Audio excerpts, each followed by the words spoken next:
Assalamualaikum warahmatullahi wabarakatuh. Selamat datang kembali di Nusantara Footage. Jika pada kesempatan sebelumnya kita sudah berjalan-jalan secara virtual mengeksplorasi salah satu masjid bersejarah di kota Cirebon, yaitu Masjid Agung Sang Cipta Rasa atau Masjid Kesepuhan dalam segmentasi Masjid Nusantara. Di kesempatan kali ini atau di video kali ini kita akan bergeser sedikit. Kita masuk pada segmentasi Kerajaan Nusantara, dan kerajaan atau kesultanan yang akan kita kunjungi ini berdekatan sekali, memiliki hubungan erat dengan Masjid Agung Sang Cipta Rasa, yaitu kerajaan atau Kesultanan Kesepuhan Cirebon. Langsung saja bersama saya Sigit Nugraha. Ini adalah Nusantara Footage dalam segmentasi Kerajaan Nusantara dari Kesultanan Kesepuhan Cirebon.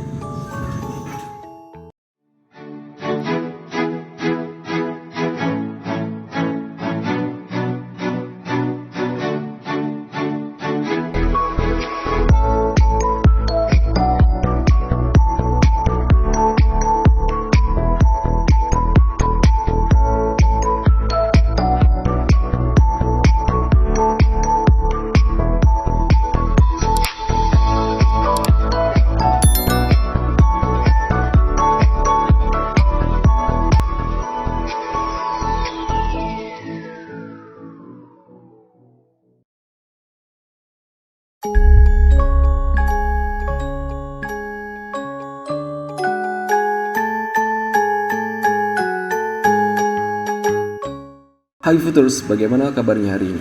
Semoga dalam keadaan sehat walafiat. Sebagaimana yang kami sampaikan pada pembukaan tadi, pada kesempatan kali ini kita akan bersama-sama menelusuri sebuah keraton atau kerajaan yang ada di kota Cirebon, memiliki kaitan erat dengan Masjid Agung Sang Cipta Rasa yang sudah kita telusuri pada pertemuan sebelumnya. So, untuk memastikan bahwa informasi yang kita berikan lebih akurat dan terpercaya, maka di kesempatan kali ini saya akan ditemani oleh seorang pemandu dari Keraton Kesepuhan, yaitu Mas Aji. Bagaimana keseruan perjalanan kita hari ini? Yuk ikuti kami, jangan sampai ada yang terlewatkan. Selamat menyaksikan. Assalamualaikum warahmatullahi wabarakatuh. Selamat datang, kita kunjungan lagi di Keraton Kesepuhan Cirebon ini. Yang pertama-tama perkenalkan dahulu, nama saya Aji ya, yang merupakan salah satu pemandu dari Keraton Kesepuhan Cirebon yang nanti akan menjelaskan sejarah singkat berdirinya Keraton Kesepuhan Cirebon ini, di mana keraton ini didirikan pada masa abad ke-14 pada tahun 1430 Masehi, yaitu awal Islam dan akhir Hindu.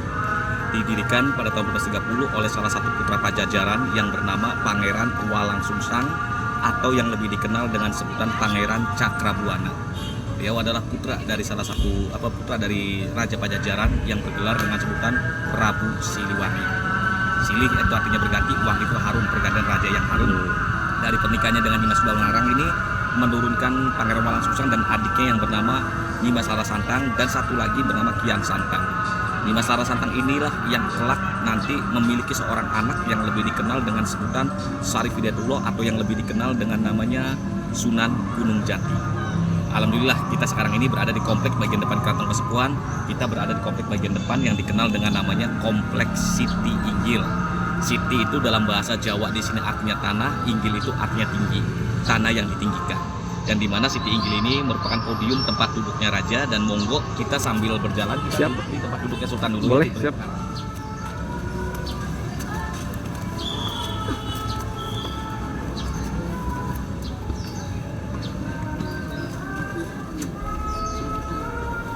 Oke, ini Siti Inggil ya. Nah, ini kita berada di komplek namanya Siti Inggil. Siti Inggil ini yang berarti tanah tinggi, yang dahulu dijadikan podium tempat duduknya Sultan, di mana Sultan duduk berada di samping saya ini. Ada pendopo yang lebih dikenal dengan sebutan Mande Malang Semirang. Mande itu artinya balai tanpa dinding. Raja duduk di sini sambil menghadap ke alun-alunnya sambil menonton satu pagelaran latihan peperangan yang dilaksanakan pada hari Sabtu yang lebih dikenal dengan sebutan Sabtonan. Sabtonan ya? Sabtonan ini karena merupakan satu latihan peperangan yang dilaksanakan pada hari Sabtu saja, di mana dilaksanakannya oleh para prajurit Kesultanan Cirebon di sini. Di alun-alun itu yang sekarang ini lagi direnovasi yang dikenal dengan sebutan alun-alun Sangkala Buana. Alun-alun Sangkala Buana ini memang di samping untuk latihan peperangan juga sehingga digunakan untuk sebagai latihan kirab akbar, tempat baris berbaris tempat para prajurit Kesultanan Cirebon untuk melaksanakan upacara bendera, atau bukan upacara bendera ya, mohon maaf, tapi melaksanakan acara peperangan saja di sini. Di samping alun-alun pun ada sebuah masjidnya yang dikenal dengan sebutan Masjid Agung Sang Cipta Rasa, masjid yang dibangun oleh Sunan Gunung Jati dengan arsiteknya yang bernama Sunan Kalijaga. Dibangun dalam jangka waktu 1 hari 1 malam. Cuma di dalam Masjid Agung Sang Cipta Rasa pun ada satu tradisi yang sangat unik yang lebih dikenal tradisi ini dengan sebutan tradisi azan pitu. Azan ini yang dikumandangkan 7 orang ya, muazin, yang dimana dikumandangkan untuk melaksanakan tradisi acara Jumatan saja. Lalu khotbahnya tidak menggunakan bahasa Arab, bahasa Indonesia, tapi menggunakan bahasa Arab saja. Nah, selain di dalam Masjid Agung Sang Cipta Rasa juga pun terdapat beberapa ada pintu yang lebih dikenal. Pintu ini kalau kita masuk terdapat 9 pintu yang dikenal namanya Lawang Sanga atau pintu 9. Pintunya sengaja dibikin pendek, tingginya cuma 1 meter. Artinya di sini apabila masyarakat yang masuk ke dalam masjid, seberapa kaya pun kita, kuat pun kita, pintar pun manusia di dunia ini, apabila masuk masjid mau tidak harus tunduk dulu kepalanya. Itu adalah simbol menghormati Allah Subhanahu wa taala, karena itu adalah umat Tuhan di sini. Nah, lalu di dalam kompleks Setinggil ini pun selain tempat duduknya raja, ada beberapa pendopo lagi di sini. Di sebelah barat ini ada tempat duduknya para panglima perang. Pendopo ini dikenal dengan sebutan Mande Pandawa V. Mande Pandawa V ini dahulu fungsinya sebagai tempat duduknya para panglima perang. Di dalam Mande Pandawa ini terdapat beberapa tiang, ada 5 tiang yang diambil dari rukun Islam yang 5. Yang di dalam kita kunjungi sekarang ini adalah Mande, ada 6 tiang di sini, di atas 3, di bawah 3, yang diambil dari rukun Islam ya, rukun iman yang 6. Ditambah 20 tiang adalah simbol dari 20 nama-nama yang Maha Kuasa. Ya, itu. Nah, di belakangnya ada juga bangunan lagi namanya Mande Karsmen. Fungsinya secara dahulu sebagai tempat duduknya para penabuh gamelan. Gamelan yang sangat sakral di Cirebon ini yang dikenal namanya gamelan sekaten. Gamelan ini hanya dibunyikan setiap tanggal 1 Syawal, tanggal 1 Syawal. Ini berfungsi untuk menyambut Sultan sambil melaksanakan sholat Idul Fitri ataupun Idul Adha saja. Dan di belakang ini ada tempat duduknya para keluarga raja. Pendopo ini namanya Mande Palinggian ataupun Mande Pengiring. Ini berfungsi sebagai tempat duduknya para keluarga raja saja. Hanya keluarga raja saja ya di sini. Para pengiring aja atau keluarga raja saja di sini. Saya agak tertarik dengan ukiran-ukiran yang ada. Relief-reliefnya. Iya, relief-reliefnya ini culture-nya dari mana ya, Om? Ini karakternya di relief ini yang diambil dari relief orang Jawa sebetulnya, dari mungkin ada perpaduan Hindunya juga. Cuma mohon maaf untuk relief ini saya kurang bisa untuk memahami, untuk menjelaskan di sini. Ya. Dimana mungkin ada bagian-bagiannya lagi yang menjelaskan tentang relief ini. Cuma kita hanya bisa menjelaskan hanya tiang-tiang ini yang mengandung filosofinya semua. Dimana kita ada 8 tiang di sini yang merupakan simbol dari penjuru ke-8 mata angin di sini. Gitu. Nah, ada 2 tiang lagi di sini, ada bangunan pendek lagi yang dikenal dengan namanya Mande Semartinandu. Mande Semartinandu ini berfungsi sebagai tempat duduknya para penasihat raja, para jaksa pepitu. Yang agak rendah itu ya? Rendah. Kenapa duduknya itu pendoponya pendek? Karena dahulu cara duduk beliau dengan cara bersila tapi kepalanya nunduk. Ini adalah simbol menghormati raja yang duduk di Mande Malang Semirang ini. Itu. Dan hingga saat ini bangunan masih orsinil, bangunannya itu adalah bagian pilar, lantainya masih asli semua, yang sudah diganti adalah atapnya. Tembok-tembok di sini juga masih orsinil semua. Dan ada 2 batu di belakang ini. 2 batu ini yang dikenal dengan simbolnya batu Lingga dan Yoni, simbol perwujudan Adam dan Hawa, laki-laki dan perempuan. Lingga yang berarti alat kelamin laki-laki dan Yoni yang berarti alat kelamin perempuan, yang dahulu digunakan sebagai tempat. Di lubangnya itu ada lubang. Boleh kita sambil jalan? Ada lubang di sini, nanti kita lihat. Ada lubang ini yang dahulu lubang ini dijadikan sebagai tempat alat untuk menumbuk makanan bumbu khas Cirebon yang lebih dikenal dengan sebutan terasi. Karena dahulu mayoritas Cirebon ini banyak nelayan, pencari udang kecil-kecil, makanya udang itu dikelola, dicarilah oleh para nelayan Cirebon, lalu ditumbuk, dijadikan upeti kepada Raja Pajajaran. Hasil upeti itu yang dikenal dengan namanya terasi. Makanya Cirebon ini mengandung filosofi dari bahasa Jawa dan Sunda yang berarti ci itu air, rebon ini artinya udang kecil-kecil. Nama lain dari Cirebon dahulu lebih dikenal dengan sebutan Gerage. Kenapa Gerage? Karena Gerage itu yang berarti negara gede. Karena Cirebon meliputi wilayah kekuasaannya dari ujung Jakarta, Banten, Lampung, Banyumas, Malang, Tegal, itu masuk wilayah kerajaan Cirebon. Luas juga ya? Luas juga ya, cuma pada masa pemerintah kolonial Belanda ini Cirebon dipecah menjadi 3 wilayah, di antaranya Indramayu, Kuningan, Majalengka. Untuk wilayah timur sampai ke daerah Losari saja. Itu sekarang sudah menyempit lagi. Iya, betul. Nah, kita lanjut ke sebelah sini. Siap. Bata-batanya juga. Nah, ini bata-batanya masih orsinil. Cuma mungkin ada bagian yang sudah direnov ya, sekitar tahun 2004 atau 2002 saya lupa. Ini bata-bata ini yang masih orisinil, ini yang penumpukan batanya natnya ini tidak menggunakan semen. Oh, nggak pakai semen. Tidak menggunakan semen. Jadi pakai apa nih? Ini ada yang mengatakan konon, menurut saya pelajari kembali, menggunakan campuran getah aren serta kapur sirih. Getah aren sama Getah aren kapur sirih. Jadi dengan cara direndamlah bata-bata tersebut. Setelah direndam, digosok-gosokkan. Setelah digosokkan, itu otomatis mengeluarkan serbuk yang dari penggosokan tersebut. Lalu dari penggosokan tersebut itu, apabila kena air akan merekat di sini, menempel. Gitu. Wah. Yang konon baru ada campuran getah aren serta kapur sirihnya. Banyak menafsirkan katanya menggunakan putih telur. Kalau kita pelajari kembali, kalau menggunakan putih telur, menurut logika saja kita berbicara di sini, ini berapa juta telur yang kita gunakan nanti. Betul. Nah, kundinya buat apa? Jadi yang kita gunakan di sini hanyalah menurut logika aja hanya menggunakan campuran getah aren serta kapur sirih saja. Nah, ini ada yang pembuatan baru yang ini direnovasi pada tahun 2022 yang lalu, 2002 yang lalu atau 2004 yang lalu.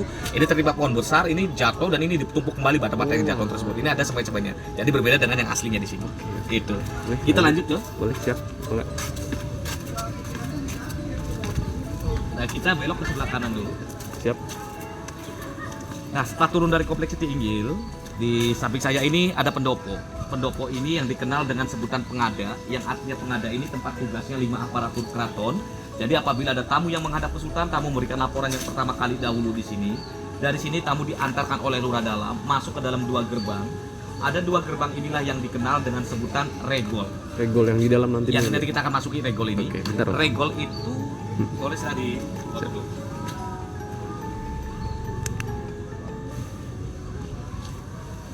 Oke, lanjut Om. Oke, kita lanjut. Jadi regol itu artinya gerbang yang beratapkan genteng dengan pintunya yang dikenal dengan sebutan pintu geledegan. Gledek. Bukan geledegan saya maksud sebetulnya nih. Gredegan harus. Gledek. Gredek itu kalau kita buka gerbang juga berbunyi.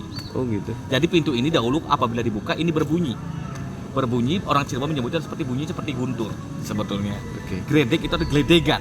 Sebetulnya bukan geledegan, gredegan harusnya. Iya. Dan pintu sudah diganti, yang masih orisinil adalah bagian kayu-kayunya saja. Oh, Dibuat pada tahun 1529 Masehi.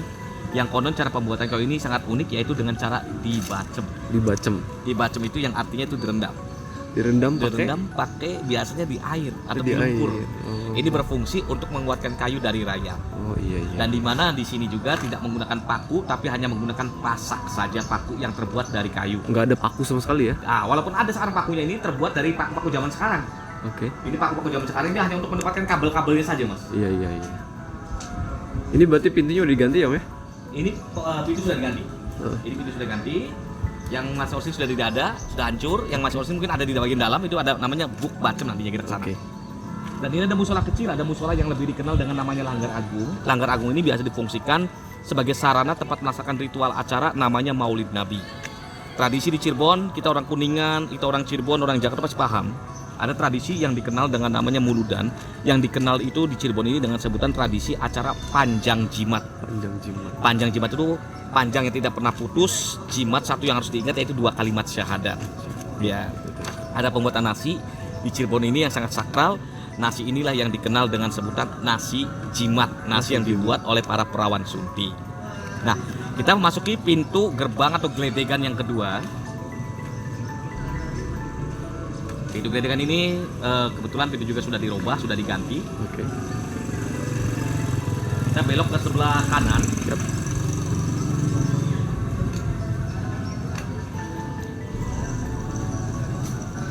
Dan di depan setelah memasuki pintu regol yang pertama dan kedua, di depan kita ini terdapat satu taman. Ada taman yang lebih dikenal dengan sebutan Taman Bundaran Dewan Daru. Taman ini di tengahnya terdapat 2 patung macan putih yang merupakan simbol bahwa Cirebon ini adalah penerus dari kerajaan Pajajaran, cucu dari Prabu Siliwangi. Makanya Cirebon ini bahasanya tersendiri, Jawa tidak, Sunda juga tidak, ya. Iya. Jaware kata orang situ betul, ya. betul. Saya sempat tanya sama Iya. teman-teman saya yang lama yang di Cirebon ya, Di Cirebon sama ya, kuliah. Saya bilang, betul. Cirebon tuh bahasanya sebenarnya apa sih? Katanya itu bahasa Cirebon ya, bahasa Bahasa Cirebon katanya. tersendiri, tapi Cirebon juga memiliki bahasa yang sangat halus. Iya, betul. Ada bahasa kekeratonannya juga, dikenal namanya bahasa halus lah di sini. Babasan mungkin Babasan ya? kita Iya, kenal ya betul. di Cirebon ini Babasan. Nah, di mana bahasa Cirebon ini tidak berfokus pada bahasa Sunda. Orang Cirebon juga bisa melafalkan bahasa Sunda, tapi berbeda Sundanya, bukan Jawa Tengah ataupun apa bahasa, walaupun bisa bahasa Sundanya. Betul. Cuma orang Cirebon Sundanya ini sedikit belepotan. Iya betul Betul ya? Saya juga, saya belum. Kalau kita orang belajar Cirebon banget. mengacukan bahasa Sunda, mungkin sedikit kasar bahasa Iya Sundanya. iya. Orang Cirebon bisa melafalkan bahasa Jawa, Jawanya juga berbeda, Jawa Tengah ataupun Jawa Timur. Itu. Nah, kita jalan lagi di sini. Selain di Taman Bundaran Dewan Daru ini terdapat 2 patung macan putih yang merupakan simbol bahwa Cirebon ini adalah penerus kerajaan Pajajaran. Lalu di samping kanan kirinya ada 2 meriam. 2 meriam ini dikenal dengan sebutan Ki Santoma dan Nyi Santomi, pemberian dari kerajaan Galuh dengan rajanya yang bergelar dengan sebutan Prabu Kabunangka. Boleh sambil jalan? Boleh sambil jalan. Di tengahnya ada meja dan kursi dari batu yang dibawa langsung dari Kalingga Gujarat India. Gujarat membawanya India. Ya, yang membawanya ini adalah Dr. Thomasius Raffles Arnoldi, Profesional. penemu bunga Rafflesia ya. Iya betul. Di depannya ada patung kecil yang dikenal dengan sebutan patung Lembu Nandi, simbol bahwa Cirebon ini sangat menghormati ajaran Hindunya. Ini adalah simbol dewi dari Lembu Nandi, salah satu tunggangan dari Dewa Siwa. Taman ini dikenalnya Bundaran Dewan Daru. Ini merupakan diambil dari salah satu nama pohon yang sangat langka. Ini pohonnya yang usianya sudah mencapai lumayan tua sekali. Oh iya. Ya, ini pohon Dewan Darunya ya. Sampai sekarang masih ada ya, Pak ya? Sampai sekarang masih ada. Cuma yang lagi kering mungkin. Bukan lagi kering. Memang ini banyak orang menafsirkan mati, tapi ini nggak mati sebetulnya. Ini masih hidup. Cuma memang kayunya ini dijadikan sebagai bahan sarana campuran pembuatan utup ataupun kemenyan. Oke. Iya. Oke. Kemenyan. Iya. Ya, ini ada beberapa pohon, 1, 2, dan 3 di samping-samping istananya. Oke. Dan di samping ini ada pendopo namanya Lunjuk. Lunjuk itu artinya ruang informasi yang kedua. Dari depan memberikan informasi yang kedua kali dahulu di sini. Dari sini tamu menunggu di sebelah timur. Ada pendopo yang dikenal dengan sebutan Sri Manganti. Sri itu raja, Manganti itu menunggu raja. Tamu tersebut diizinkan masuk ke dalam istana ataupun tidaknya. Di depannya terdapat gapura. Ada gapura yang dikenalnya Gapura Kutawadasan dengan motif ornamennya batik khas Cirebonan yang lebih dikenal dengan namanya batik Megamendung. Megamendung ini mengandung filosofi dan arti. Mega itu awan, mendung itu artinya pencurahan hujan. Artinya di sini bahwa seorang pemimpin harus diberikan penghormatan atau perlindungan kepada rakyat yang di bawah, filosofinya. Dan di tengahnya ada batu yang dikenalnya Tugu Manunggal. Ini ya, yang di tengah-tengah ini. Tugu itu artinya batu, Manunggal itu artinya satu. Yang artinya di sini merupakan simbol keesaan Tuhan bahwa umat Islam hanya menyembah kepada satu Tuhan. Yang kedua juga disimbolkan sebagai simbol dari tanda waktu apabila kita itu menggunakan jam matahari di sini. Gitu. Jadi kelihatan bayangan segala Kalau macam. kita kebayangannya ya, kalau cahayanya lagi terang ini pasti tergantung menunjukkan bayangan jam berapa ada semuanya di sini. Gitu. Kalau ini Om, yang untuk gapura ini dibangunnya sejak kapan ini Om? Gapura ini dibangun pada masa abad ke-17. Abad ke-17. Abad ke-17 ya. Kalau ini kan istana ini berbagai macam ada ruangan-ruangan. Itu di zaman Sunan Gunung Jati, di zaman masa pemerintah kolonial sebetulnya. Makanya kalau bangun depan ini motifnya berasal dari kolonial sebetulnya. Yang bagian tengah di sini itu pilar-pilarnya berarti masa-masa Portugis atau Belanda gitu. Dan di mana banyak ornamen-ornamen bagian depan ini. Ornamen ini di mana banyak ornamen keramiknya. Ini dibawa dari Belanda, dari desa namanya Desa Delft. Keramik yang menjelaskan berwarna biru ini kehidupan alam Belanda di alam negeri Belanda pada masa abad ke-17. Kita boleh maju ke depan. Dan ini salah satu kehidupan ya, alam kehidupan di negeri Belanda ya. Iya, memang ada gambarnya. Gambarnya ada juga. Kalau yang di atas ini sejarah kisah tentang para nabi yang diambil dari perjanjian kitab lama ya, dari Injil juga. Ini mungkin kalau saya perhatikan, kalau dalam ajaran Islam ini ada anak kecil yang akan dimasukkan ke dalam sumur. Mungkin dalam sejarah para nabi ini ketika cerita Nabi Yusuf ketika dimasukkan ke dalam sumur oleh kakak-kakak saudara-saudaranya ya gitu. Betul. Nah ini di sini juga mungkin ada kisah ini soalnya nggak beraturan juga, saya juga masih bingung nggak beraturan. Ini mungkin kisah tentang mungkin ada ularnya ya mungkin atau apa ceritakan tentang Nabi Adam atau apa walau alam bisawab di sini. Karena dahulu orang-orang Eropa pun datang ke Indonesia bukan semata-mata menjajah, beliau punya misi selain menjajah. Beliau menyebar agama Islam, agama Kristen. Makanya jangan kaget di Cirebon ini walaupun kita Islam sangat kental, tapi kalau kita sudah keluar dari keraton kurang lebih 500 meter dari keraton itu gereja menjulang tinggi semua. Betul. Tapi perpaduan agamanya di sini, kerukunan umat beragama pun sangat terjamin sekali, sangat terjaga sekali di sini. Dan di mana umat Islam ini sangat menghormati ajaran-ajaran yang lain semuanya. Kita masuk ke dalam. Dan sekarang ini kita memasuki Istana Sunan Gunung Jati. Ini Istana Sunan Gunung Jati, lantainya yang masih asli yang paling bawah sebelah sini, yang berbata merah. Kalau yang lantai marmer ini sudah direnovasi sekitar tahun 1995. Kita memasuki di ruangan namanya Jinem Pangrawit. Jinem itu artinya ruangan, Pangrawit itu artinya kecil. Jadi ruangan kecil ini dahulu difungsikan sebagai tempat penerimaan tamu agung sultan. Sebelum tamu masuk ke dalam istana, wajib diterima oleh Pangeran Patih dulu apakah pentingannya, baru diterima di sini.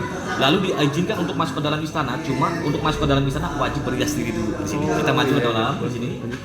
Untuk masuk ke dalam istana wajib berhias diri dulu. Ada 2 kaca cermin di sini. Dan di mana cermin ini difungsikan untuk menghias badan. Setelah ini baru diizinkan masuk ke dalam istana. Cuma di dalam istana ini mohon maaf kita nggak boleh masuk, dikarenakan semenjak tahun 2012 yang lalu banyak yang melanggar ya. Di sini banyak kursi-kursi yang patah dan sebagainya. Di dalam istana ini juga terdapat jalan. Kalau diperhatikan jalannya ini sedikit nyerong, ini miring, yang artinya bagi masyarakat apabila membuat rumah dianjurkan tidak boleh ketemu pintu depan dan pintu belakangnya. Alasannya kenapa? Konon apabila ketemu keuangan bapak ibu ini, mas ini ya, akan boros. Ramalan inilah dikenalnya Feng Shui-nya dari negeri Cina. Feng Shui ya? Iya. Soal Istana Feng Shui. ini hanya dibuka pada tanggal 2 Syawal dalam rangka acara open house-nya Sultan. Itu. Dan ini ada Sultan yang meninggal kemarin. Yang ini meninggal pada tahun 2020 yang lalu. Ini meninggal dikatakan sakit, bernama Sultan Arif Natadiningrat dengan permaisurinya. Dan ini ornamen keramik-keramiknya dijelaskan tentang masalah sejarah para nabi.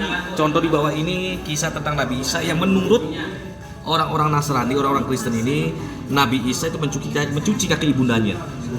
Dan di ini adalah kisah tentang Nabi Ibrahim dengan kedua istrinya Siti Sarah dan Siti Hajar. Dan di bawah ini ada kisah tentang Nabi Yusuf ketika dirobek bajunya oleh Siti Zulaikha. Iya. Ya dari dijelaskan juga di sini. Nah di samping sebelah sini terdapat silsilah Sunan Gunung Jati yang diambil dari garis ayah dan garis ibunya. Makanya hubungannya erat sekali dengan Ciamis, dengan Garut itu hubungannya erat sekali. Kita melihat di sini. Di sini kita lihat terdapat silsilah Sunan Gunung Jati. Silsilah ini diambil dari nasab garis ayah dan garis ibu. Dari garis ayah Sunan Gunung Jati ini adalah putra Jakut dari Mesir. Ayahanda Sunan Gunung Jati ini bernama Syarif Abdullah. Syarif Abdullah ini kalau menarik nasab ke atas, ini nasab benang merahnya jatuh ke Said Hussein yang merupakan cucu dari Nabi Muhammad. Dari garis ibunya Sunan Gunung Jati ini adalah putra Nimas Rara Santang, sedangkan Nimas Rara Santang atau Sri Pamudaim ini adalah putri dari Prabu Siliwangi, adik Pangeran Walang Sungsang, kakak Raden Kian Santang. Betul. Nasab Prabu Siliwangi kalau menarik nasab ke atas, ini jatuh sampai ke Maharaja Galbakwar, ke Maharaja Adimulya atau Prabu Ciumanara. Yang Ciumanara ini kerajaannya berada di Ciamis Panjalu.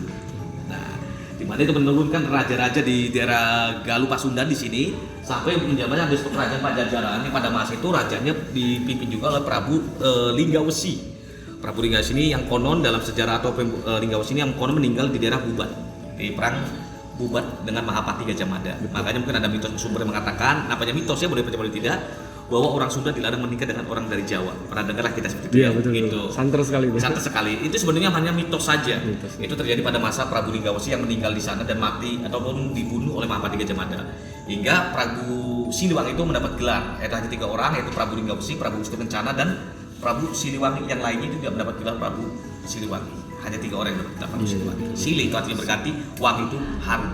Jadi pemerintahan yang harum sekali, jaksana dan sebagainya. Dari Sunan Gunung Jati ini menurunkan Raja Cirebon. Ini raja yang kemarin meninggal bernama Sultan Arif Natadiningrat yang berusia meninggal itu dalam usia 55 tahun. Mungkin ada versi masih yang muda ya? Masih muda ya.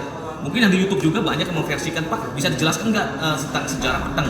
Kalau menjelaskan secara petang seperti itu, sejarah petang dan sebagainya, itu bukan kami untuk menjelaskan. Katanya nggak boleh Om ya? Itu nggak bukan boleh. masalah nggak boleh. Sebetulnya kalau untuk menjelaskan sejarah petang tersebut, kita harus yang bersangkutannya dengan yang pihak dalamnya.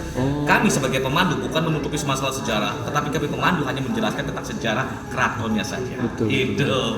Dan semua raja-raja Cirebon di sini, ketika meninggal wafat makamnya tidak di sini, tapi makamnya ada di di makam Astana Gunung Semu atau Gunung Jati. Itu. Beliau juga berarti di Gunung Jati ya, di Gunung Sembung ya? Betul, Gunung Sembung juga. Ya, jadi ada 2 makam di sini, Gunung Jati dan Gunung Sembung. Itu. Lanjut lah. Oke.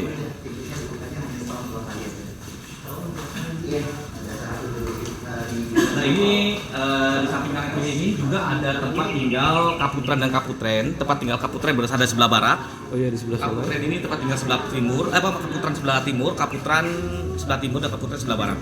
Ini tempat tinggalnya putra-putra raja dan putri-putri raja. Jadi dahulu antara putra-putra raja tempat tinggal tidak boleh disatukan, harus dipisahkan. Harus dipisahkan. Iya. Betul. Nah ini tempat tinggalnya putra-putra raja, putri-putri raja di sebelah sini. Lalu sangat santer waktu saya menjadi seorang YouTuber. Banyak yang menjelaskan, tolong pemandunya jangan banyak bohongnya, tolong dipublikasikan masalah tentang sejarah petang. sebetulnya orang datang aja ke keraton kalau memang menjelaskan sejarah peteng, bukan kami yang untuk menjelaskan sejarah peteng sebetulnya. Kami hanya sebagai pemandu, kami hanya sebagai untuk menjelaskan sejarah tentang berdirinya keraton. Kalau untuk urusan keluarga intern, saya kalau kita mengucapkan mungkin salah kata juga nanti. Betul. Kemana lagi nih? Boleh. Tadi sempat di depan dijelasin katanya ada museum. Ada museum di situ. Oke. Ya, cuma dalam gedung museum ini terdapat berbagai macam senjata pusaka juga. Gitu.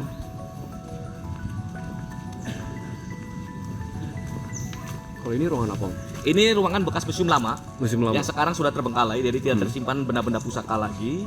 Ini dipindahkan kepada museum baru sebelah sana. Depan ya. Nah, ini museum baru ini diresmikan pada tahun 2017 yang lalu, yang diresmikan oleh Pak Joko Widodo, Presiden RI.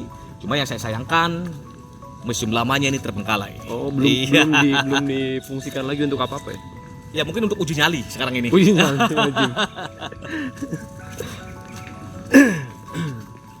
Ini yang saya sayangkan seperti itu. Sedangkan museum baru ini sudah banyak kerusakan-kerusakan sangat fatal sekali di sini. Betul.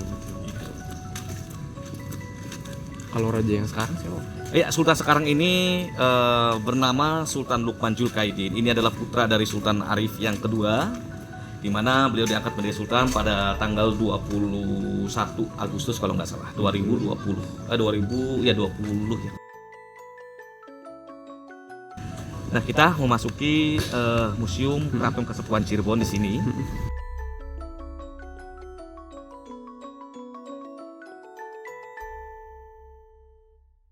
Orang menafsirkan bahwa Sunan Gunung punya anak laki-laki, punya anak ya, bukan anak perempuan, punya anak dari Cina ataupun Sunan Gunung berasal dari Cina. Itu nyatanya salah. Sunan Gunung itu berasal dari negeri Cina. Beliau berdarah Mesir, ayandanya, ibundanya berdarah Sunda, Jawa Barat. Ibundanya bernama Nimas Rasang, putri dari Prabu Siliwangi. Ketika menikah dengan Putri Ongtin, dia mengunggut seorang anak yang bernama putra dari Ki Gede Lur Agung yang bernama Pangeran Arya Kemuning, yang kelak menjabat sebagai Adipati Kuningan Jawa Barat. Makanya arti dari kota Kuningan yang berarti wanita yang berkulit kuning. Itu makanya rambut kan bukan putih-putih, kuning-kuning sebetulnya. Nyambungnya ke sana ya. Nyambungnya ke sana, makanya kan hubungan dengan kuningan ada juga di sini. Ini kalau keris-keris ini sebenarnya keris yang digunakan oleh siapa dulu, Om? Ini minimal digunakan oleh para pejabat-pejabat ataupun para petinggi dari Kesultanan Cirebon, minimal dari Panglima Perang juga ada. Ini macam-macam ya. Kita nggak bisa menjelaskan dari mana saja keris-kerisnya, tapi minimal ini dari Panglima Perang semuanya di sini. Betul. Oke, lanjut, Om. Dan ini ada replika lumbung padi yang terbuat dari kepengen uang logam zaman Cina. Dan ini ada ukiran dari mantingan yang menggambarkan peradaban kitab suci Kama Sutra dari India yang menjelaskan tata cara seorang suami istri berhubungan badan yang maka terciptalah namanya KB. Warga berencana 2 anak saja cukup, laki-laki dan perempuan. Itu. Ini ornamen keramik dari negeri Cina. Ini pedang pelantikan dari Jenderal Dendros, dan ini adalah ikon Keraton Cirebon. Ini yang asli, Om? Ini yang asli ya. Oh. Ini ada kereta kencana Sultan, atau yang lebih dikenal dengan namanya kereta Singa Barong, berbeda dengan kereta Kanoman, dikenal dengan namanya Paksi Naga 5. Singa Barong yang mengandung arti Singarani bareng-bareng. Singarani itu dalam bahasa Cirebon yang memberikan nama bareng-bareng bersama-sama. Bentuk keretanya ini perpaduan 3 unsur binatang, ada sayap, kepala naga, dan balai gajah. Sayap yang artinya kita simbolkan sebagai burung. Bahwa Cirebon ini kita simbolkan bisa bersahabat dengan negara Arab yang beragama Islam, karena burung itu kita simbolkan sebagai tunggangan Nabi Muhammad, buruk kita katanya. Betul. Ada kepala naga bahwa Cirebon ini bisa bersahabat dengan negara Cina yang beragamanya Buddha. Ada balai gajah bahwa Cirebon ini bisa bersahabat dengan negara India yang beragamanya Hindu. Dari 3 kebudayaan ini, persahabatan ini, maka terciptalah senjata yang dikenal dengan sebutan Trisula. Tri itu 3, Sula itu artinya tajam. Yang dimaksud bukan tajamnya senjata, tapi tajamnya alam pikiran manusia, cipta, karsa, dan rasa. Kereta ini, kalau berjalan, keunikannya ini sayapnya akan mengepak seolah terbang seperti burung. Lidahnya pun akan menjulur ke masuk seperti ular dengan bodi kendali seolah akan bergoyang. Ditariknya tidak menggunakan kuda, tapi ditariknya dengan menggunakan 4 ekor kerbau albino, kerbau bule. Apa ya namanya? Kalau yang di Jogja tuh Kiai Slamet. Kiai Slamet itu pun sudah dibantai, sudah dibunuh. Mohon maaf, itu dibunuh oleh para oknum. Itu kerbau bule masih ada sampai sekarang di daerah Solo. Itu keturunannya Kiai Slamet. Itu cuma diperjualbelikan juga di Toraja. Jadi tidak eksklusif jadinya. Di Toraja diperjualbelikan, cuma harganya lumayan mahal, wah sekali, karena satu ekor kerbau bule ini mencapai kurang lebih mencapai di atas 1 M kurang lebih. Terakhir digunakan kita ini pada tahun 1942. Bahan kayunya terbuat dari kayu laban, yang dimana kayu-kayu ini dilapisi oleh serbuk intan dan mutiaranya. Kalau diperhatikan setiap butiran kayu-kayu ini ada bling-bling atau glitter-glitternya. Iya betul. Nah ini adalah campuran intan dan mutiaranya. Nah ini seperti ini, ini ada bling-bling kalau kita perhatikan ini. Ini yang asli ya. Saya Ini yang Orsidin. dulu sempet main ke sini waktu Iya. ada seminar budaya kayak gitu sama temen kuliah. Kata saya dulu, ini yang asli pun bukan Ini yang asli replika sebetulnya. katanya. Yang replika di belakang. Iya, yang di belakangnya yang replika katanya yang asli nggak mungkin dipajang di luar katanya. Nanti Dipajang rusak. dari dulu juga yang asli dipajang di luar, cuma tidak boleh dinaiki. Sampai juga yang replika tidak boleh. Tapi ada juga ya namanya Iseng. yang iseng juga yang maksudnya ada juga yang sempat menaiki kereta tersebut. Tetapi kami sudah menasihatkan kalau jangan sampai naik. Akhirnya karena keseringan di masa penolakan kami sebagai abdi dalam di sini pada petugas di sini, akhirnya dikacain seperti ini. Yang dikhawatirkan itu banyak sekarang kan sugestinya terlalu tinggi masyarakat Iya. Jawa ya Iya, ini. betul. Kalau diusap-usap dari debunya itu ke mukanya itu konon mendapatkan berkah, dapat awet muda itu kan buat musyrik seperti itu. Betul, Kita betul. kembali kita beda keyakinan kita masing-masing. Betul. Nah, di samping kita ini ada gamelan dari Banten karena Sunan Gunung ini sempat menikah dengan putri kaum Anten dari Banten, adik Bupati Banten Surosoan. Dari pernikahannya ini menurunkan dua orang anak. Yang pertama Ratu Minaon yang kelak menikah dengan Pangeran Atas Angin Minangkabau. Yang kedua bernama Pangeran Sabakinkin yang dikenal kelak dengan sebutan Sultan Maulana Hasanuddin. Sultan Maulana Hasanuddin ini makanya menurunkan keturunan-keturunannya untuk gelar Sultan Maulana di sana dengan gelarnya itu bagus. Tuh, Untuk Banten.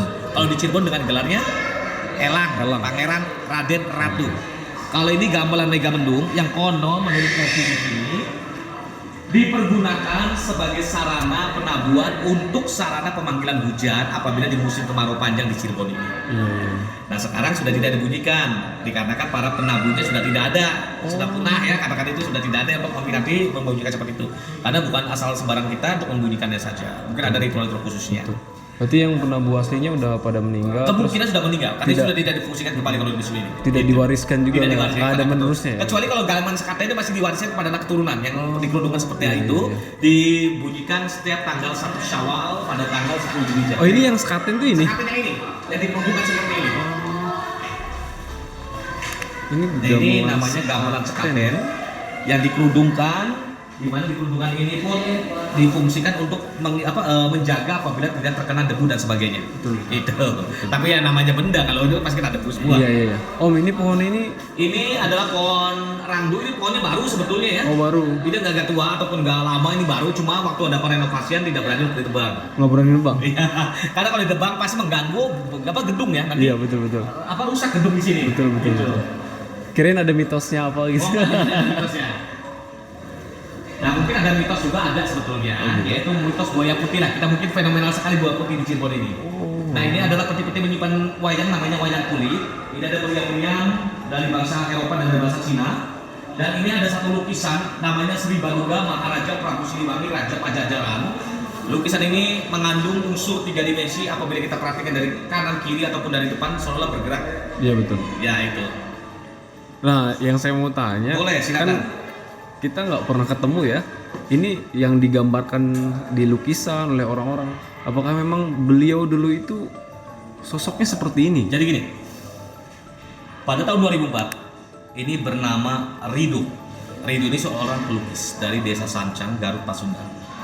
Rido ini bermimpi, yang konon dalam meditasi beliau bermimpi didatangi oleh seorang raja Sunda Pajajaran. Postur tubuhnya seperti ini. Mungkin dia tafsirkan bahwa Prabu Siliwangi bentuknya seperti ini. Jadi menurut imajinasi saja. Karena kenapa? Bentuk wajah Prabu Siliwangi, cucunya sendiri tidak tahu Sunan Gunung Jati. Apalagi kita kan yang jauh dari nasabnya ya. Saya merinding Nah, dengernya, itu. cucunya nggak tahu Cucunya gimana juga kita. nggak tahu. Ketika Sunan Gunung Jati mau mengislamkan Prabu Siliwangi ke daerah Bogor, yang konon kerajaan di Bogor, beliau sudah tidak ada lagi di kerajaannya, sudah hilang kemanapun rimanya yang kurang tahu. Betul. Itu ada yang mengatakan katanya moksa, alam gaib, ada yang bilang ke alam dunia dan sebagainya, walau alam bisa lah di situ. Oh miripnya sama Om ya? Ini lukisannya Om ini sama Bukan ini. Ini bukan ya. Ini adalah lukisan Rido dari desa Sancang dibuat pada tahun 2004 yang lalu. Iya. Betul. Ini harimaunya.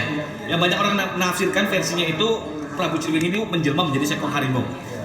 Banyak versi seperti itu. Tapi sebetulnya Kalau orang yang sudah meninggal tidak ada yang berubah menjadi apapun.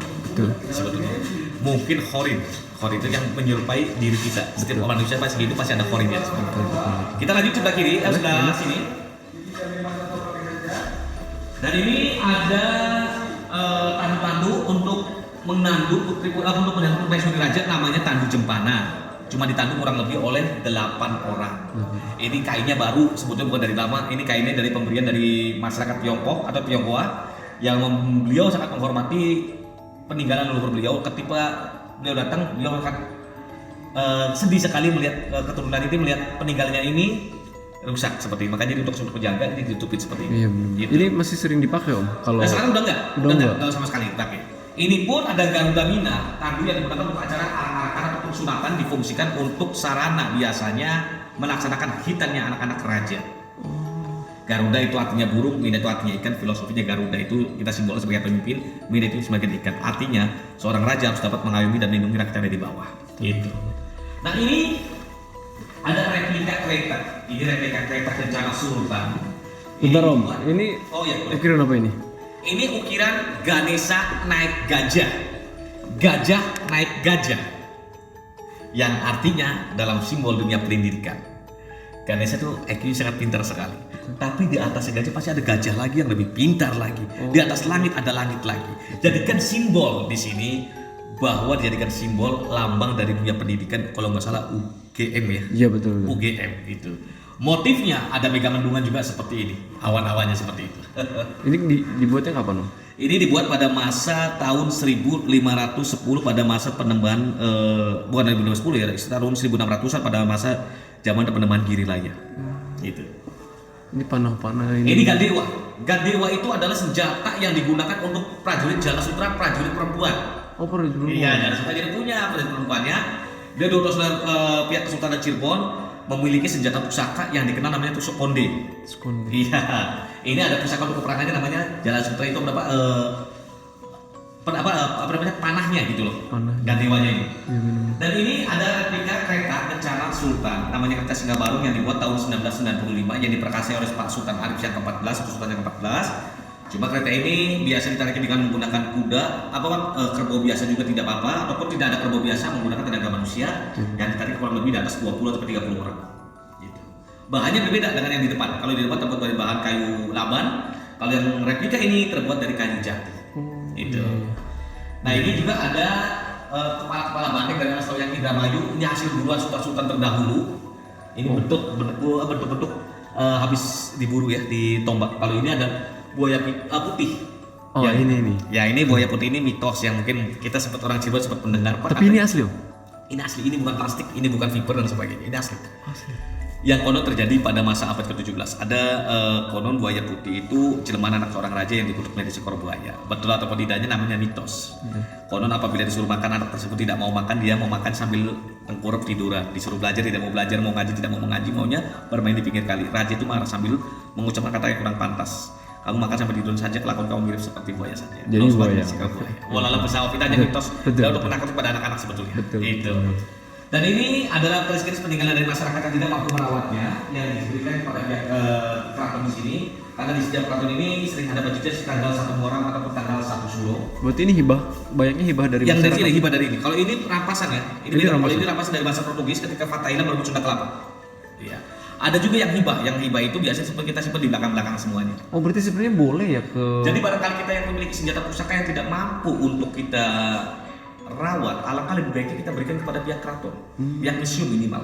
Iya betul. Nanti museum itu akan dipajangkan di setiap itu bahwa ini peninggalan dari si B Sudimari. Kalau misal kita hibahkan ke sini, itu ada prosesinya dulu kah atau Tidak. apanya itu nggak ada? Jadi mungkin langsung lagi bahkan kita akan bertemu dengan abdi dalam keraton, ada bagiannya juga dengan namanya lurah keraton. Di mana itu akan diberikan doa-doa dulu kan ada ritualnya juga ya. Mungkin kita sebagai serah terima lah. Betul. Serah terima bahwa ini kita nggak akan dijual belikan tidak. Betul. Tapi kami akan simpan. Tapi setiap 1 tahun sekali pasti akan dikeluarkan untuk dirawat dan untuk cuci di sini. Kenapa masyarakat tidak mampu merawat kalau kita berikan kepada pihak keraton, pihak museum?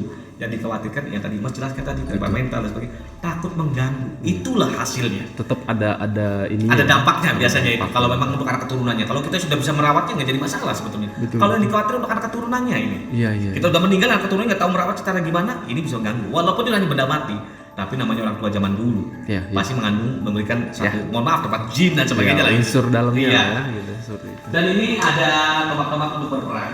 Ini beda-beda kepalanya Om. Nah ini sebetulnya memang berbeda semuanya. Ini di mana tombak-tombak ini hanya digunakan untuk peperangannya, ini dicuci dan ini tersisa sedikit sini saja. Dicuci setiap tanggal 1 Muharram juga. Ini mengandung racun juga sebetulnya. Oh, ada racunnya. Walaupun sudah kayak gini, racun masih tajam. Loh, iya. Sampai sekarang masih ada racunnya. Masih ada racunnya. Dan makanya setiap dibersihkan itu kalau kita tergosok itu lumayan lama sembuhnya. Yang kedua juga sudah beracun, ini berkarat juga. Karatnya racun sebetulnya. Betul. Racun ditambah racun, lumayan juga racunnya ini. Bener. Ini apa? Om? Ini alat tebus untuk ditusukkan ke dalam tubuh. Jadi untuk memperagakan kekebalan tubuh para prajurit Kesultanan Banten. Oke.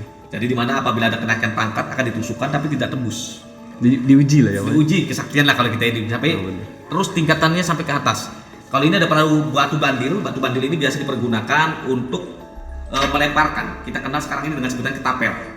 Om, ini pada bulat-bulat begini dibentuk apa emang dari sananya begini Om? Kemungkinan dibentuk. Kalau batu tanpa dibentuk nggak mungkin bentuk seperti ini.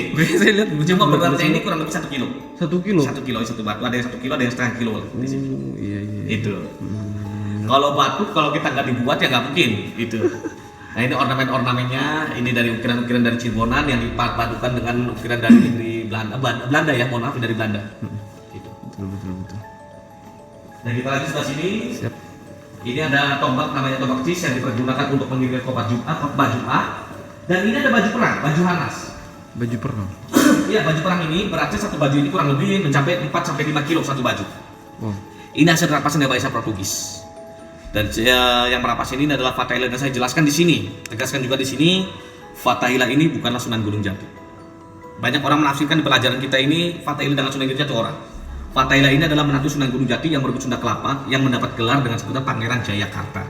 Di mana Sunda Kelapa itu berganti nama menjadi Jayakarta yang berarti kota kemenangan. Nah ini bentuk hasil rampasannya.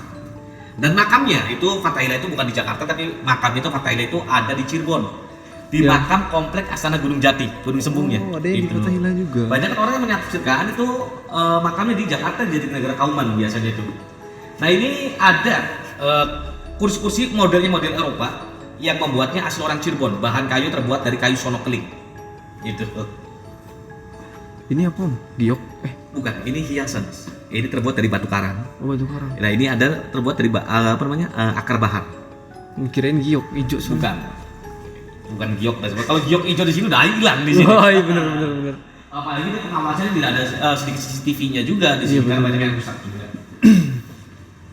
Ini topeng ya Om ya? Ini topeng keraton topeng Cirebonan yang memiliki 5 karakter. Ada Samba, juga ada macam-macam karakter lah di sini lah. Itu. Dan ini ada kulit untuk mengikatkan kereta Singabarong. Ini kulit asli Om? Kulit kerbau yang asli ya. Ini bekasnya yang digunakan pada saat itu. Oke. Ini bahan kayu-kayu terbuat dari kayu jati ketika perenovasian Masjid Agung Sang Citarasa. Dan ini ada patung Trimurti Dewa Wisnu, simbol kehormatan umat Islam kepada umat Hindu. Dan di bawah ini ada buah bernuk, buah maja yang menjelaskan sejarah kisah tentang Majapahit. Oh ini bentuknya Buah bernuk ini seperti ini, buah maja ini, bentuk seperti ini. Atau kita kenal orang Cirebon menyebutkan buah bernuk. Maja itu dalam artian di sini adalah nama buah. Maja itu nama buah. Kalau ada Majapahit, pahit itu rasanya. Di Cirebon ada namanya kota Majalengka. Maja nama buah, Lengka itu diambil dari bahasa Langka. Makanya dahulu tertanam buah maja atau pohon langka. Dan ini di sampingnya juga ada boboko, alat untuk menghangatkan nasi. Kita kenal modern sekarang ini dengan sebutan Magicom atau Magicom ya kalau misalnya ya. Saya dulu zaman saya masih pakai ini. Masih ini di samping juga sama. Ya. Ini di samping ini ada ani-ani. Ani-ani itu mungkin generasi kita ini pada masa muda zaman sekarang ini nggak tahu apa sih ani-ani itu. Alat untuk motong padi. Iya. Alat untuk motong padi. Itu. Ini ada patung Krishna, patung Ramayana yang menjelaskan sejarah ataupun keheroikan Ramayana ketika membela satu raksasa ya itu. Simbol penghormatan juga umat Islam pada umat Hindu. Kalau di bawah ini ada buah kelapa namanya kelapa janggi. Kelapa ini berbuahnya mencapai kurang lebih 25 tahun sekali. Asalnya bukan dari Indonesia tapi asalnya dari Afrika, Madagaskar. Ini buahnya ini isinya dipergunakan untuk menangkal racun. Menangkal racun. Iya. Dan ini ada perhiasan-perhiasan untuk putra-putri raja. Dari bawah ini dari Kuningan Sari, dan di bawah ini ada busana putra-putri raja untuk anak-anak yang berusia di atas 18 tahun. Ini asli Om? Replika ya. Kalau yang asli itu mungkin hilang kalau disimpan di sini. Itu. Nah ini perabot-perabot dari negeri Belanda, dari Eropa ya. Kalau di sini ada salah satu foto-foto bersama ketika memperingati ulang tahun Ratu Belanda, Ratu Wilhelmina. Nah, itu. Oh di depan sini. Dari depan tadi, istana tadi. Dan ini ada perhiasan untuk wayang uwong, wayang orang yang diperagakannya, karena untuk menggunakan wayang golek kan di Cirebon tidak boleh khususnya, hanya digunakan orang-orang Sunda saja wayang golek. Betul betul. Di zaman Nabi ya, di zaman Wali pun tidak boleh menggunakan wayang golek. Alasannya kenapa? Mohon maaf, wayang golek ini kan kurang sopan kalau kita peragakan, kita pentaskan. Karena kenapa wayang golek tidak pantas dipentaskan?